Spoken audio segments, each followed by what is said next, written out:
There may not be a shock yet, but supply chains are shifting due to Trump tariffs. And our next guest expects companies will do something else as a result: tariff engineering, changing the design of products in a way that qualifies them for a lower tariff rate. For more on what that means and looks like, let's bring in Syracuse Professor of Supply Chain Management, Patrick Penfield. Professor, it is great to have you here. Are you wearing any tariff couture? Welcome. Good afternoon, Kelly. Unfortunately, I'm not. I've bought this a couple of years ago, so nothing. Tell me about pockets and why this might be one area where we see some changes.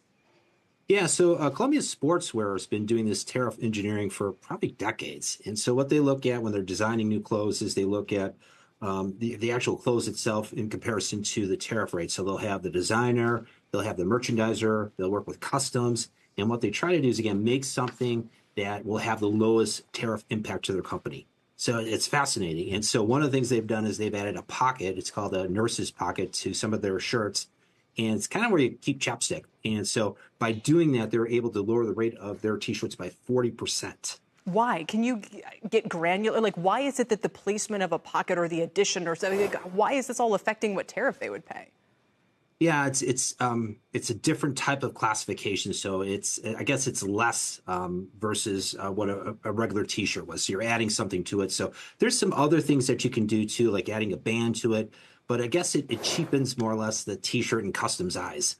But for the most part, again, it's a clever way to, be able to manage your tariffs. And we're showing some of the past examples. Even though tariffs feel pretty new, we've actually seen this before, where whether it's Marvel action dolls, Snuggies had no idea that they were in the middle of a tariff dispute, Converse All-Stars. Tell us about these. Yeah, so in 2003, Marvel more or less argued this court case that said, hey, we've got these X-Men figurines, and we don't think they're dolls. We think they're non-humanoid toys. And so by classifying them as non-humanoid toys, they're able to actually decrease our tariff impact by 50%. Same thing with Snuggies, that gift that you get for Christmas. So they are able to, change the classification from a garment to a blanket. And by doing that, they're able to save 60% off their tariffs.